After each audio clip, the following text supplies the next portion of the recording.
Hello everyone, welcome to Battle IAS. I hope आप सब लोग बहुत अच्छे होंगे। आज की वीडियो में हम 7 जनवरी का न्यूज़पेपर एनालिसिस करेंगे। इसमें टोटल मैंने 5 आर्टिकल लिए हैं, जिसमें पहला आर्टिकल बात करता है जो ग्रासलैंड्स हैं उनको क्यों ग्लोबल क्लाइमेट अटेंशन की ज़रूरत है। इस आर्टिकल में आपको समझाऊंगा कि ग्रासलैंड को कैसे अंडरमाइन किया जा रहा है, किस तरीके से जो ग्लोबल क्लाइमेट गोल्स हैं उसमें ग्रासलैंड्स का कितना बड़ा अहम रोल है वो समझाऊंगा मैं। फिर यहीं पे आपको मैं कन्वेंशन ऑन बायोडाइवर्सिटी समझाऊंगा, यूएनसीसीडी के बारे में बताऊंगा, यूएनएफसीसीसी के बारे में बताऊंगा, जिससे आपको एक अच्छी खासी अंडरस्टैंडिंग हो जाए। और इसी से कनेक्टेड जो यूपीएससी में या फिर पीसीएस में सवाल पूछे गए हैं वो मैं आपके साथ डिस्कस करूंगा। नेक्स्ट आर्टिकल बात करता है आदित्य L1 के लिए पहला अनाउंसमेंट ऑफ अपॉर्चुनिटी लाई गई है इसरो के द्वारा। ये काफ़ी इंटरेस्टिंग है। यहाँ पे आपको मैं बताऊंगा कि ये अनाउंसमेंट ऑफ अपॉर्चुनिटी है क्या, ये कैसे काम करेगी अगर पर्टिकुलरली बात किया जाए आदित्य L1 के रिगार्ड में। रिसेंटली मैंने लास्ट मंथ ही आपको इन डिटेल समझाया था आदित्य L1 के ऊपर, जहां आपको मैंने VELC के ऊपर बताया था। आज दोबारा से मैं वो आर्टिकल लाऊंगा, एक बार आपको रिकैप दूंगा, रिवाइज कराऊंगा, और यूपीएससी कैसे क्वेश्चन पुटअप करता है वो मैं आपके साथ डिस्कस करूंगा। नेक्स्ट आर्टिकल बात करता है बायो मटेरियल्स के ऊपर। यहाँ पे आपको बताऊंगा बायो मटेरियल्स क्या होते हैं, किस तरीके से इंडिया में इनकी अबंडेंस है या फिर नहीं है, इनका कैसे यूटिलाइजेशन किया जा सकता है, क्या किस तरीके से इनका ओवरऑल इम्पैक्ट पड़ता है, वो सब कुछ आपके साथ में डिस्कस करूंगा। नेक्स्ट आर्टिकल बात करता है इंडिया में स्किलिंग के ऊपर। यहाँ मैं आपको बताऊंगा इंडिया में स्किलिंग की किस तरीके से लैकेज है, क्या क्या उसमें चेंजेस किए जाने की ज़रूरत है, क्या क्या प्रॉब्लम्स हैं, वो सारी चीज़ें आपसे यहाँ पे मैं डिस्कस करूंगा।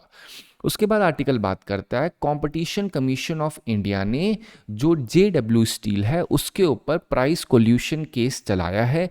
यहाँ पे आपको मैं बताऊंगा कि ये होता क्या है। स्पेसिफिकली बात की जाए तो यहाँ पे जो स्टैटिक पोर्शन है जिसकी वजह से ये आर्टिकल मैंने लिया है वो है CCI। यहाँ पे आपको मैं समझाऊंगा CCI क्या है, कैसे वर्क करता है। फिर आप नोटिस करेंगे GS पेपर 2 2023 में क्वेश्चन पूछा गया है, discuss the role of competition commission of India in containing the abuse of dominant position by multinational corporations of India refer to the recent decisions। तो ये जो आप आर्टिकल देखेंगे यहाँ पे कुछ की पॉइंट्स मैंने लिए हैं, कौन किया है, किसने किया है, क्यों किया है, ये सभी की फैक्ट्स आपको एक चीज़ समझ में आ चुकी होगी। मैं जो कुछ भी आर्टिकल्स में लेता हूँ वो बहुत ज़्यादा टू द पॉइंट रहता है, उसमें वही चीज़ें मेंशन की जाती हैं जो एब्सोल्युटली रिलेवेंट है। भले ही वो चीज़ आपकी रिपीटेड फॉर्म में आए आपके सामने, आपको लग सकता है कि सर ये चीज़ हमने शायद अभी थोड़े दिन पहले पढ़ी थी।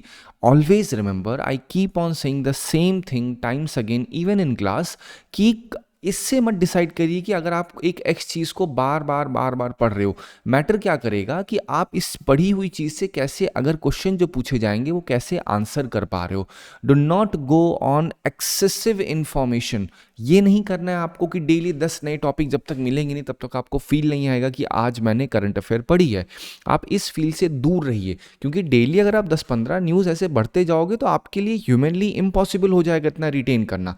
बट अगर आपने एक ही आर्टिकल में डाइवर्सिटी को डाल दिया, उसमें हर एक मल्टी डायमेंशनल एस्पेक्ट को इंक्लूड कर दिया, तो वो आपके लिए काफ़ी ज़्यादा मददगार साबित होगा। इस पूरे आर्टिकल की समरी आप बैटल आईएएस के टेलीग्राम चैनल से डाउनलोड कर सकते हैं।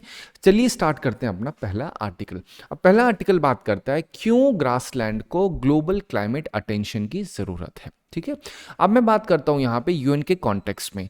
तो 2026 को डिक्लेयर किया गया है international year of range lands. अब रेंज लैंड्स क्या होता है? रेंज मतलब क्या होता है? एक लंबी रेंज, मतलब बहुत बड़े बड़े जो मैदान होते हैं, पर्टिकुलरली यहाँ पे घास के मैदान की बात हो रही है। तो यहाँ पे क्या है, जो साइंटिस्ट है उन्होंने अर्ज किया है कि जो UNFCCC है वो ग्रास लैंड को, सवाना को भी इंक्लूड करे, क्योंकि UNFCCC क्या करता है, केवल फॉरेस्ट को क्लाइमेट एक्शन में इंक्लूड करता है। लेकिन जो अलग अलग कम्युनिटीज साइंस की, उन्होंने अर्ज किया कि भैया ये भी बहुत ज़्यादा ज़रूरी है ग्रासलैंड्स, उनको आप एक्सक्लूड नहीं कर सकते हो। अगर एक्सक्लूड कर रहे हैं तो कोई ना कोई प्रॉब्लम होगी। तो प्रॉब्लम क्या है? जो ग्लोबल क्लाइमेट एजेंडा है इंक्लूडिंग COP30 जो इस बार बेलेम ब्राज़ील में हुआ था, वो फॉरेस्ट सेंट्रिक है। यहाँ पे जो बाकी बायोम्स हैं उनको इग्नोर कर दिया गया है। तो इस वजह से ये काफ़ी बड़ा कंसर्न हो जाता है। और अगर कंसर्न की बात हो रही है, थ्रेट्स क्या क्या है यहाँ पे? पहली चीज़ जो आपका रेंज लैंड या फिर जो ग्रास लैंड्स है उसमें थ्रेट आपका आएगा एग्रीकल्चर एक्सपेंशन। यही सेम चैलेंजेस मैंने नेक्स्ट स्लाइड में भी डाले हैं ताकि आपके लिए एज अ ब्लूप्रिंट की तरीके से काम कर सकें। तो पहला तो रीज़न क्या, एग्रीकल्चर एक्सपैंड होगा तो जो ग्रास लैंड्स हैं वो रिड्यूस होंगे। माइनिंग, इन्वेसिव स्पीशीज, फायर, ये सब चीज़ें क्या करती हैं, ये एक थ्रेट के तरीके से काम करती हैं। अगर मैं बात करूं इंडिजिनियस रोल की, तो जो इंडिजिनियस लैंड मैनेजमेंट होता है वो कंट्रोल तो करता है बर्निंग को, ग्रेजिंग को, लेकिन वो अक्सर अंडर फंडेड रह जाता है, वो सप्रेस हो जाता है, जिसकी वजह से वो बहुत ही अहम या फिर बहुत बड़ा पिवोटल डिफरेंस नहीं ला पाता है। यहाँ पे अगर सोशल जस्टिस एंगल की बात करूं तो अगर ग्रासलैंड को प्रोटेक्ट किया जाएगा तो वहीं पे जो ग्रासलैंड्स में रहने वाले इंडिविजुअल इंडिजिनियस राइट्स होंगे, जो वहाँ की लाइवलीहुड होंगी, जो कम्युनिटीज़ होंगी, उनको भी प्रोटेक्शन मिलेगा उसके साथ, ठीक है। अगर मैं ग्लोबल एफर्ट की बात करूं तो United Nation Convention to Combat Desertification जो है वो रिकॉग्नाइज करता है रेंज लैंड को एक सोशियो इकोलॉजिकल सिस्टम के तरीके से। मतलब ये जो कन्वेंशन है कॉम्बैट करने के लिए डेजर्टिफिकेशन, ये रिकॉग्नाइज कर रहा है कि भैया जो ग्रासलैंड्स टाइप के एरिया होते हैं वो एक सोशो इकोलॉजिकल सिस्टम है और वो कॉल करता है सिक्योर लैंड टेन्योर और इन्वेस्टमेंट के लिए। अब यहाँ पे इतना बड़ा आर्टिकल आप देखोगे, लेकिन इसमें कौन कौन सी चीज़ें आपको पढ़नी है, कौन कौन सी चीज़ों सवाल पूछे जाते हैं, वो आपको ज़रूर पता होना चाहिए। अगर मैं बात करूँ ग्रासलैंड की इंपॉर्टेंस क्या है, तो पहली चीज़ क्या है, ये एक मेजर कार्बन सिंक होते हैं, ये बायोडाइवर्सिटी और लाइवलीहुड को सपोर्ट करते हैं, वाटर साइकिल को रेगुलेट करने में मदद करते हैं और यहाँ पे जो लाइवलीहुड होती है उसको सस्टेन करते हैं। साथ ही साथ यहाँ पे जो क्लाइमेट रेजिलियंस होता है उसको वो इंक्रीज कर देते हैं। क्लाइमेट के अंदर जो पोटेंशियल होता है वो और ज़्यादा अच्छा हो जाता है अगर ग्रासलैंड अच्छे से होते हैं। अगर बात की जाए चैलेंजेस की तो वो क्या है, यहाँ पे जो एग्रीकल्चर में कन्वर्जन हो जा रहा है ग्रासलैंड का, प्लांटेशन, माइनिंग, ये सारे एक अहम कारण है जिसकी वजह से ग्रासलैंड्स के ऊपर खतरा आ रहा है। ग्रासलैंड को अक्सर वेस्टलैंड के तरीके से मिसलेबल कर दिया जाता है। पर्टिकुलरली बात की जाए इंडिया के रेफरेंस में तो इंडिया में काफ़ी प्रॉब्लम होती है क्योंकि यहाँ पे ग्रासलैंड को एक वेस्टलैंड के तरीके से कंसिडर किया जाता है या फिर एफॉरेस्टेशन जोन के तरीके से कंसिडर किया जाता है। मतलब अगर कभी किसी ने कहीं पेड़ काटे हैं तो कहते हैं भैया आप एक काम करो, ग्रासलैंड में जाओ, जाकर के पेड़ लगा दो, आपका एफॉरेस्टेशन की जो लायबिलिटी है वो कम हो जाएगी। तो ये इंडिया के एंड पे एक बहुत बड़ी एक चैलेंज कह सकते हो जो प्रिवेल कर रहा है क्योंकि वो ग्रासलैंड को वेस्टलैंड के तरीके से मिसलेबलिंग नहीं की जा सकती है। इनवेजिव स्पीशीज, क्लाइमेट के जो एक्सट्रीमिटीज़ होती हैं, अगर बात की जाए ड्रॉट्स की, फ्लैश फ्लड्स की, ये सब चैलेंजेस हैं। और इसके साथ UNFCCC और जो आपका नेशनली डिटरमाइंड कंट्रीब्यूशंस होते हैं उनका नेग्लेक्शन भी एक बहुत बड़ा चैलेंज बन जाता है। अगर मैं सोल्यूशन की बात करूं तो यहाँ पे क्या है, जो ग्रास लैंड है उन्हें एक डिस्टिंक्ट इकोसिस्टम के तरीके से रिकॉग्नाइज करना पड़ेगा। जो नेशनली डिटरमाइंड कंट्रीब्यूशन होते हैं, इसका अर्थ क्या होता है कि एक देश के द्वारा निर्धारित किया गया एक कंट्रीब्यूशन, वो कितना कंट्रीब्यूट करेगा एक देश पॉल्यूशन को या फिर अपने क्लाइमेट गोल को अचीव करने के लिए, उसे हम लोग एनडीसी कहते हैं। तो सोल्यूशन में क्या है, हमें एनडीसीज को इंक्लूड करना पड़ेगा, क्लाइमेट को फाइनेंस करना पड़ेगा विद रिस्पेक्ट टू ग्रासलैंड। यहाँ पे इंडिजिनस और पैस्टोरल राइट्स, लैंड राइट्स जो हैं उनको सिक्योर करना पड़ेगा। जो इकोसिस्टम बेस्ड मैनेजमेंट है उन्हें हमें प्रमोट करना पड़ेगा और ये जो तीन चीज़ें हैं इनके साथ हमें कोऑर्डिनेशन करना पड़ेगा। एक पहला क्या है, जो कन्वेंशन फॉर क्लाइमेट चेंज है, कन्वेंशन फॉर बायोलॉजिकल डाइवर्सिटी है, फिर यहाँ पे कन्वेंशन टू कॉम्बैट डेजर्टिफिकेशन, इन तीनों के में आपस की जो पॉलिसीज हैं उसमें कोऑर्डिनेशन होना चाहिए अगर ग्रासलैंड को सेफगार्ड करना है। अब यहाँ पे आप ध्यान देंगे तो कन्वेंशन ऑन बायोलॉजिकल डाइवर्सिटी अर्थ क्या कह रहा है, ये ऐसा कन्वेंशन है जहाँ पे बायोलॉजिकल डाइवर्सिटी तो ठीक है, डाइवर्सिटी मतलब क्या बोलोगे, जब बहुत सारी भिन्न भिन्न प्रकार की चीजें हों, लेकिन बायोलॉजिकल डाइवर्सिटी की बात हो रही मतलब यहाँ पे लिविंग थिंग की बायोडाइवर्सिटी होनी चाहिए जिसके अंदर प्लांट्स भी होंगे, जिनके अंदर एनिमल्स भी होंगे, हर जो आपका फ्लोरा एंड फौना है उसकी बात होती है। तो यहाँ पे क्या कह रहे हैं, it is key international treaty for conservation sustainable use of biodiversity. क्या ये सही है? Absolutely. It is primarily implemented through national level action, ये भी सही है। अगर आप ध्यान दोगे, national biodiversity strategies and action plan are principal instruments. क्या ये सही है?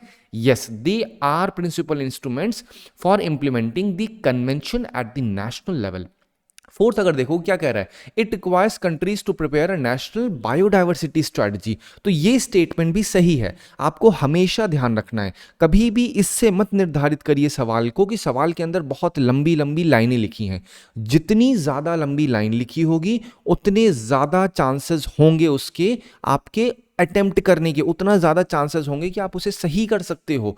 जनरली क्या होता है, फैक्चुअल चीजों को एक बार को गलत कर दोगे, लेकिन जो लंबी लंबी लाइंस लिखी होंगी वहां पे कहीं ट्रैप्स डाल देती है यूपीएससी, और अगर उन ट्रैप को आइडेंटिफाई करना आ गया आपको तो आप समझ लीजिए कि अच्छी खासी अंडरस्टैंडिंग बिल्डअप होगी और आपके बहुत ज्यादा चांसेस बन जाएंगे एग्जाम को क्वालिफाई करने में।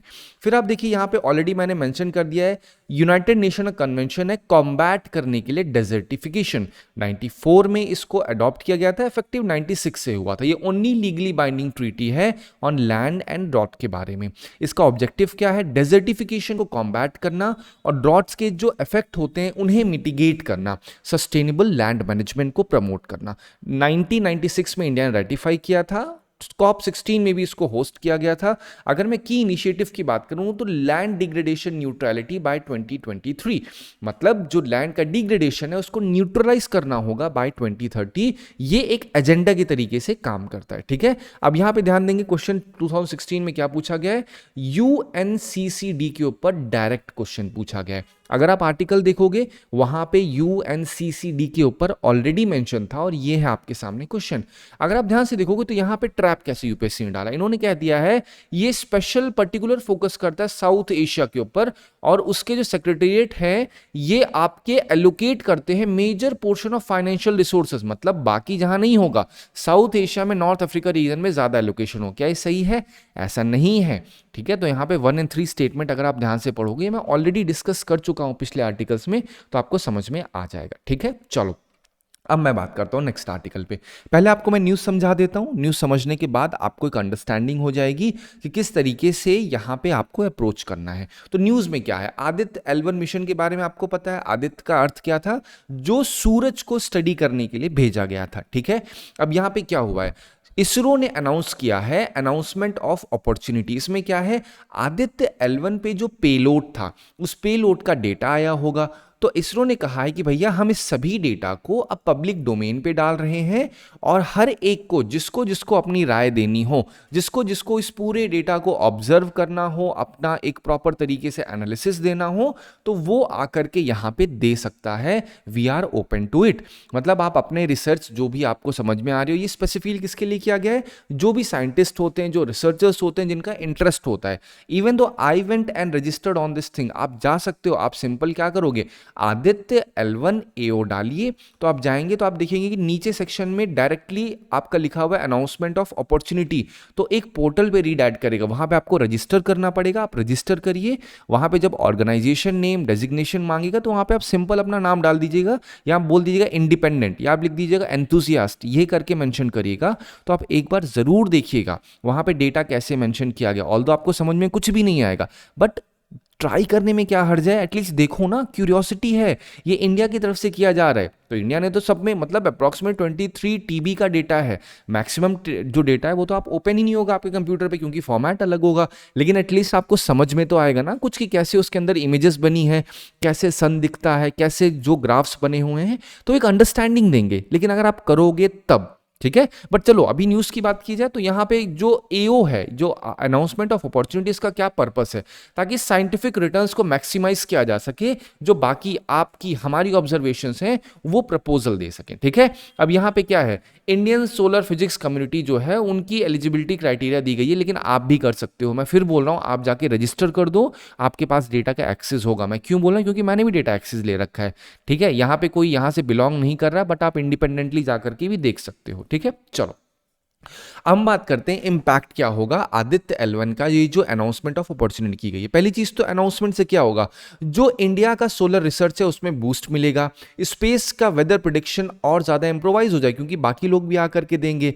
नेशनल मिशन जो होगा उसका एफिशिएंट यूज होगा, साइंटिफिक रिटर्न अच्छे खासे मिलेंगे, कैपेसिटी बिल्डिंग में काफी ज्यादा मदद मिलेगी। यहां पे जो साइंटिफिक स्टैंडिंग है ग्लोबल लेवल पे, और पब्लिकेशन होंगे, और कोलैबोरेशंस होंगे, और लीडरशिप भी और ज्यादा अच्छी खासी बनेगी इसके ऊपर। अब अगर आर्टिकल देखोगे, लास्ट मंथ का आर्टिकल था, जहां पे क्या था, आदित्य L1 ने क्लोज लुक लिया है इरप्शन फ्रॉम द सन जो हुआ था उसके ऊपर, ठीक है।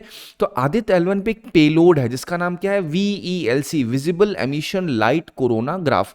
अब इसने क्या किया था, इसने जो सन की कोरोना होती है उसको देखने के लिए ये लगाया गया था पेलोड, और यहां पे इस पेलोड ने पहला स्पेक्ट्रोस्कोपिक ऑब्जर्वेशन किया था कोरोनल मास इजेक्शन का नियर द सन। अब आपको कोरोनल मास इजेक्शन क्या होता है, जो सन का कोरोना होता है वहां से जब मास इजेक्शन होता है प्लाज्मा का, फोटॉन्स का, तो ये उसको डिटेक्ट करने में मदद करता है। तो अब जब ये हुआ था तो आदित्य L1 ने इसको डिटेक्ट किया था। अब डिटेक्ट करने से क्या क्या चीजें हुई थी, अब आप वो चीज एकदम स्वाभाविक सी चीज है, अगर वो चीज हमें पता चलेगी तो एग्जैक्टली आइडिया लगेगा किस इंटेंसिटी से सन कोरोनल मास इजेक्शन कर रहा है।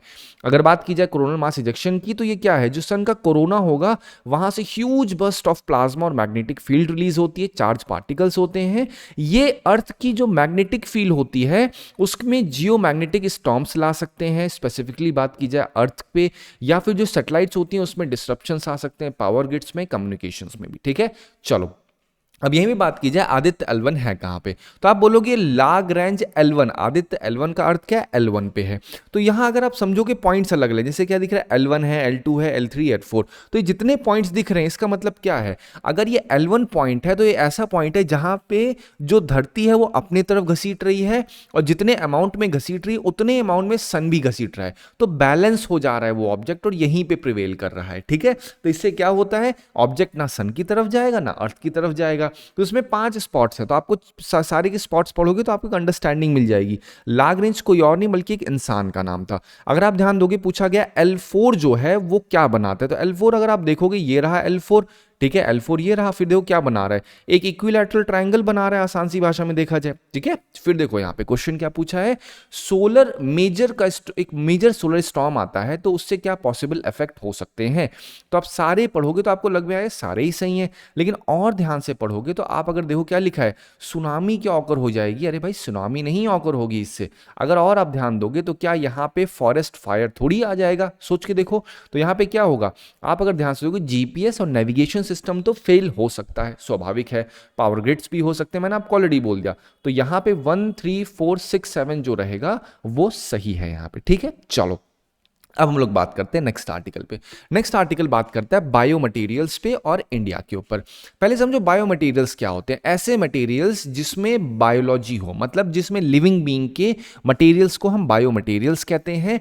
तो ऐसे मटेरियल्स जो कि बायोलॉजिकल सोर्सेस से या प्रोसेस से पाए जाएं उन्हें हम लोग बोलते हैं बायो मटेरियल, जिसे एज अ ऑल्टरनेटिव यूज किया जा सके फॉसिल फ्यूल या फॉसिल बेस्ड मटेरियल की जगह पे। अब एक चीज समझो, ड्रॉप इन क्या होता है, ड्रॉप आउट क्या होता है, ये शब्द में थोड़ा सा आपको कंफ्यूजन होगी। ड्रॉप इन ऐसे मटेरियल्स होंगे कि मान लेते हैं एक इंडस्ट्री एक्स है, वहां पे एक वाई मटेरियल लग रहा है, वाई मटेरियल पोल्यूशन दे रहा है, ठीक है। वहीं पे एक ए मटेरियल है जो कि बायो मटेरियल है। तो अगर इसे ड्रॉप इन कहा जाएगा ए मटेरियल को, तो इस एक्स इंडस्ट्री में जो वाई का यूज हो रहा है इसको रिप्लेस करके ए का भी यूज कर लोगे बिना एक्स में कोई चेंज किए हुए, तो ये ए ड्रॉप इन कहलाएगा। ड्रॉप आउट में क्या होगा भैया, इस मशीनरी में पूरा चेंज करना पड़ जाएगा आपको, और जब मशीन चेंज होगी तभी ए आके काम कर पाएगा। इट इज मोर और लेस लाइक, जैसे बोलते हैं ना आपका फोन कंपैटिबिलिटी होनी चाहिए 5G की तभी चला पाओगे, तो इट इज मोर और लेस लाइक अबाउट कंपैटिबिलिटी, आप ऐसे दिमाग में रख सकते हो। बट मेन चीज क्या है, इंडिया को इसकी जरूरत क्यों है, क्योंकि अगर हमारे पास बायो मटेरियल्स होंगे तो जिस इंडस्ट्रीज में बहुत ज्यादा फॉसिल फ्यूल हो रहा है, इस्तेमाल हो रहा होगा, वहां पे हम यूज कर सकते हैं इन अपने खुद के जो बायो मटेरियल्स होंगे। इससे फॉसिल फ्यूल का इंपोर्ट डिपेंडेंस कम हो जाएगा, क्लाइमेट गोल्स भी सपोर्ट होगा। इंडिया का करंट स्टेटस की बात की जाए तो जो बायोप्लास्टिक्स हैं, बायोप्लास्टिक की मार्केट बहुत फास्ट ग्रो कर रही है। इसमें एक मेजर इन्वेस्टमेंट अच्छी खासी तरीके से और अगर किया जाएगा तो वो इंप्रोवाइज करेगा बायो मटेरियल की सिचुएशन।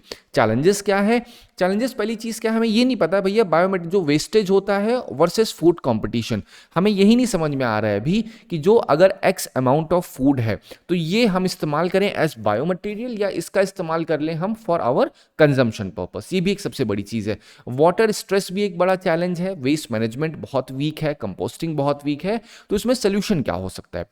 अगर मैं सोल्यूशन की बात करूं तो हमें बायो मैन्युफैक्चरिंग को स्केल करना होगा, हमें जो फीड स्टॉक प्रोडक्टिविटी है उसको इंप्रोवाइज करना होगा, जो R&D है उसके अंदर इन्वेस्टमेंट अच्छा होगा, स्टैंडर्ड्स नोवेल बायो मटेरियल्स जब इन्वेस्टमेंट होगा तब हम अच्छे तरीके से बायो मटेरियल्स को इस्तेमाल कर पाएंगे। ठीक है, चलो अब हम लोग बात करते हैं नेक्स्ट आर्टिकल। नेक्स्ट आर्टिकल बात करता है इंडिया में स्किलिंग के ऊपर। अब इंडिया में स्किलिंग का मतलब क्या है, किस तरीके से स्किल दी जा सकती है, तो उसके लिए पहले समझना पड़ेगा करंट स्टेटस क्या है।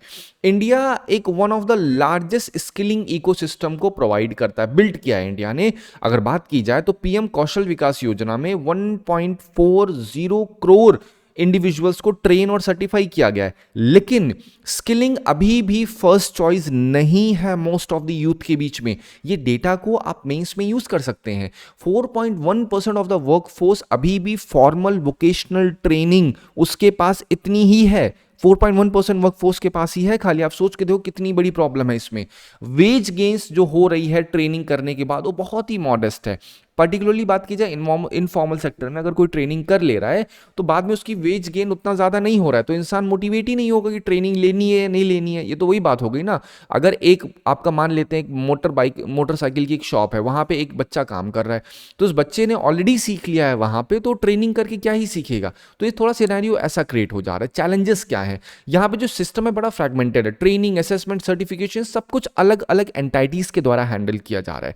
यहाँ पे जो सेक्टर्स हैं उनकी जो अकाउंटेबिलिटी है काफ़ी ज़्यादा वीक है, जो इंडस्ट्री का पार्टिसिपेशन काफ़ी ज़्यादा वीक है। अब जब ये सब वीक है तो जो एम्प्लॉयर्स होते हैं वो इंटरनल ट्रेनिंग के ऊपर रिलाई करते हैं या फिर रेफरल के ऊपर, पब्लिक सर्टिफिकेशन पे उतना ज़्यादा भरोसा नहीं करते हैं। सब क्या है, चैलेंजेस हैं। और ये चैलेंजेस क्या होता है, जो आउटकम होता है वो काफ़ी ज़्यादा अनइवन हो जाता है। मैटर क्यों करती है स्किलिंग, क्योंकि स्किलिंग एम्प्लॉयबिलिटी के लिए, प्रोडक्टिविटी के लिए बहुत ज़्यादा ज़रूरी होती है। अगर प्रॉपर इंटीग्रेशन होगा तो इंडिया का जो डेमोग्राफिक डिविडेंड है उसको सस्टेन नेशनल ग्रोथ में कन्वर्ट किया जा सकता है। डिग्निटी ऑफ लेबर भी एनहांस होगी। तो वे फॉरवर्ड क्या होगा, हमें स्किल्स को डिग्री में एम्बेड करना पड़ेगा, हायर एजुकेशन में करना पड़ेगा। हायर एजुकेशन या फिर जो ग्रेजुएशन होता है, it should not be solely dependent on degree, it should not be dependent completely on formal education. There has to be space for vocational training, there has to be space for skills. Then only those people who are coming out of colleges, they can feel that we are going to be part of workforce. और जब वो feel करेंगे तो उनको feel क्यों होगा, क्योंकि उनके पास स्किल सेट होगा। और इससे क्या होगा, इंप्रूवमेंट होगा, इंडस्ट्री में भी इंप्रूवमेंट होगा, जो बाकी एरियाज है वहां पर भी। तो हमें ये प्रॉपर एक वे फॉरवर्ड अगर लिया जाएगा तो उससे क्या होगा, जो एक प्रॉपर स्किलिंग इकोसिस्टम इंडिया में हो रखा है उसको और ज्यादा इंप्रोवाइज किया जा सकता है। ठीक है, चलो हम बात करते हैं नेक्स्ट आर्टिकल पर। Next article talks about CCI ने स्टील प्राइस कोल्यूशन केस लिया था। अब यहाँ पे क्या हुआ है, टाटा स्टील, जेएसडब्ल्यू स्टील जो था और जो बाकी फर्म्स थी उन सब में एक केस चल रहा था। ठीक है, स्टील प्राइस के रिगार्ड, मतलब स्टील की प्राइसिंग कैसे किसने कितनी रखी हुई है। तो यहां पे देखा गया कि कुछ लोगों ने प्राइस को कोल्यूट, मतलब प्राइस में जो चेंजेस होते हैं वो काफी ज्यादा गिल्टी पाए गए उसके लिए। तो इससे क्या हुआ, जो एंटी ट्रस्ट लॉ है उनको वायलेट करते हुए पाए गए। स्पेसिफिकली बात की जाए तो जेएसडब्ल्यू और जो सेल है इन्होंने ब्रीच किया। अब इससे क्या हुआ है, इससे ये हुआ है कि अब ये सारी चीजें सीसीआई के हाथ में है और वो क्या करेगा, वो हैवी फाइनेंशियल पेनाल्टीज लगाएगा, क्योंकि ये चीज सीसीआई को मिलती है कहां से, जो कंपटीशन लॉ है उसके द्वारा अधिकार मिलता है। अब यहां पे अगर मैं सीसीआई की बात करूं तो मेन ये मैंने लिया क्यों था, क्या मैंने आपको ये समझाने के लिए स्टील के ऊपर, नहीं, ये मैंने जो कुछ भी समझा उसके पीछे रीजन था कि सीसीआई एक स्टैट्यूटरी बॉडी है अंडर कॉम्पिटिशन एक्ट 2002। इसका ऑब्जेक्टिव है कॉम्पिटिशन को प्रमोट करना, अब्यूज ऑफ डोमिनेंस को प्रिवेंट करना और कंज्यूमर इंटरेस्ट को प्रोटेक्ट करना। फंक्शन कैसे करता है, एंटी कॉम्पिटिटिव एग्रीमेंट्स जो होते हैं उनको इन्वेस्टिगेट करता है, मर्जर्स एक्विजिशंस को रेगुलेट करता है ताकि एडवर्स मार्केट इंपैक्ट ना हो सके। ठीक है, अब यहां पे बात की जाए जो क्वेश्चन आया था, इस क्वेश्चन का एक फ्रेमवर्क है जो आप यूज कर सकते हैं। मैं फिर बोल रहा हूं बेटा, ये एक फ्रेमवर्क है, इसको ऐसा ब्लूप्रिंट मत यूज करिएगा, इससे आपको आइडिया लगेगा कि कैसे सीसीआई जो डोमिनेंट मल्टीनेशनल कंपनीज होती हैं और अपनी पोजीशन को मिसयूज करती हैं उसको कैसे रेगुलेट करता है, ये उसके ऊपर बात करता है। ठीक है, फिर आप देखिए क्वेश्चन पूछा गया कॉम्पिटिशन कमीशन ऑफ इंडिया के ऊपर। आप एक बार देखिए तो आपको आसानी समझ में आ जाएगी, इसके अंदर ऐसा कुछ भी मेंशन नहीं है जो कि आपको मैंने अभी ना बताया हो। ठीक है, आई होप आपको इस आर्टिकल से मदद मिली होगी। Thank you so much for watching this video.